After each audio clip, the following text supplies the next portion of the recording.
Matthakundali, who was reborn in the celestial realm.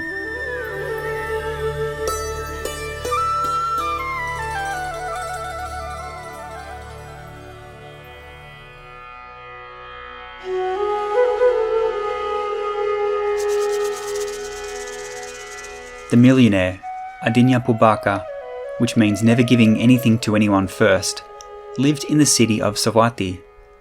He was an extremely miserly person. For his only son's earrings, he spared all expenses by fashioning them from a gold ingot himself. These very plain earrings were the reason the young man was called Matthakundali.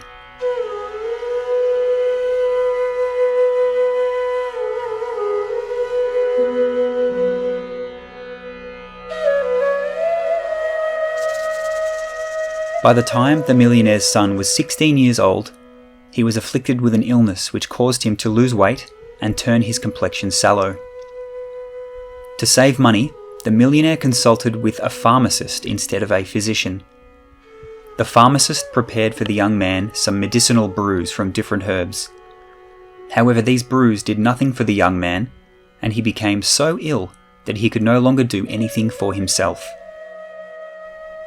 Upon his wife's insistence, the millionaire finally had a physician fetched.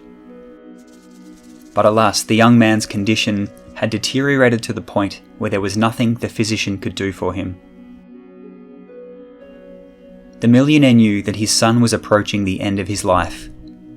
Even then, he did not want their relatives coming by to visit his son, for fear that they might want to ask him for things, so he had his son moved to the front porch.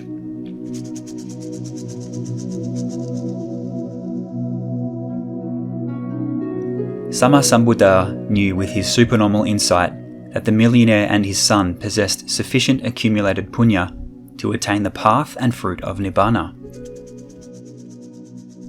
Therefore, during alms round in the morning in the city of Savatthi, Sammasambuddha, together with his disciples, went to different houses until they arrived at the millionaire's house.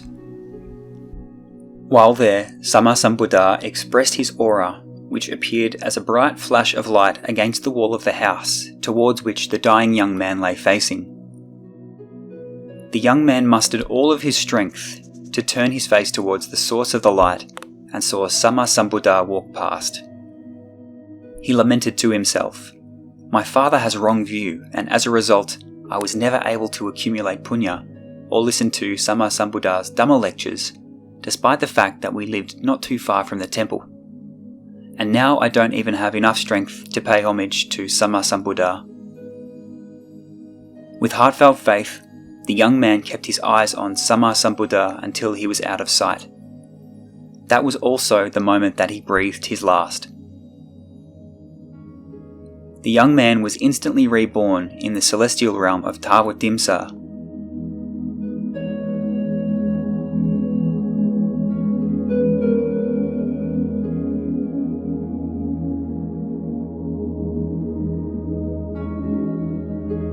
The millionaire had his son's body taken to the cremation pyre inside the graveyard as tears streamed down his face. He had realised all too late how he had done his son wrong. He kept returning to the cremation pyre every day to cry for his son. "Where are you now, my only son?"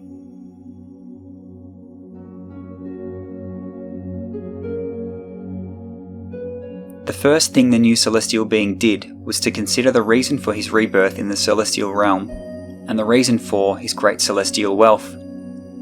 He discovered that what was responsible for these wondrous things was the deep faith he had in Sammasambuddha moments before his death as a human being. His next thought was on his former father. He could see with his celestial eye that his father was pining for him at the cremation pyre. The new celestial being decided to transform himself into his former self and appeared on earth near the cremation pyre. He began to wail loudly. The millionaire turned to look at him and thought how he looked so like his deceased son. He also wondered why the young man was wailing so. He approached the young man and remarked how he looked and dressed just like his late son. "What can be causing you to wail so?" "What is troubling you?" The young man said, "I am crying because I have a vehicle made of gold, but I can't find any wheels to fit it." The millionaire felt a fatherly love for the young man and said to him, "Tell me what kind of wheels you want, and I will find them for you." The young man thought to himself, "When I was ill, you couldn't be bothered to buy me any medicine." So he said to the millionaire, "I want my wheels to be made of the sun and the moon. Please fetch them for me." The millionaire said, "Don't be silly, that's impossible."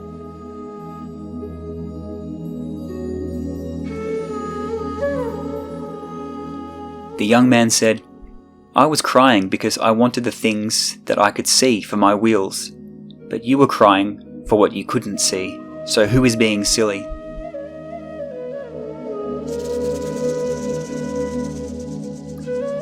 Upon hearing the young man's comment, the millionaire's grief simply dissolved away. He looked upon the young man with admiration and wanted to know who he was.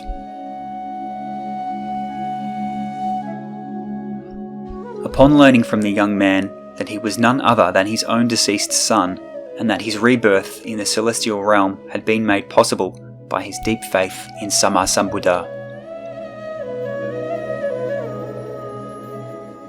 At this point, the millionaire was ready to listen to what else the celestial being had to say.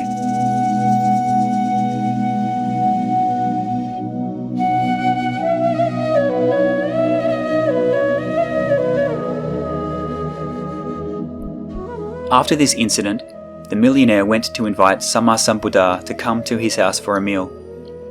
After Sammasambuddha was done with his meal, the millionaire approached Sammasambuddha and asked, "Is it possible that having heartfelt faith in the Most Exalted One can cause a person to be reborn in the celestial realm?"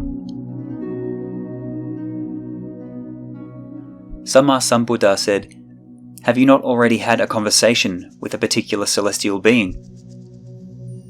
The millionaire asked, "When was that?"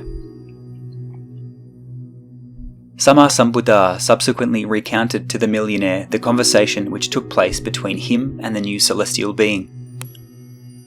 He then summoned the new celestial being to appear to the congregation where he could give the reason for his rebirth in the celestial realm.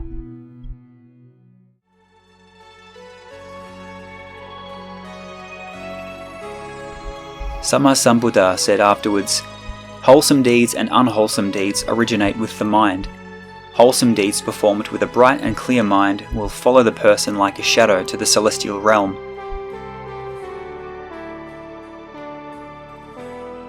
As a result of these words, both the celestial being and the millionaire were able to attain the fruit of Sotapanna, the first level of Aryahood.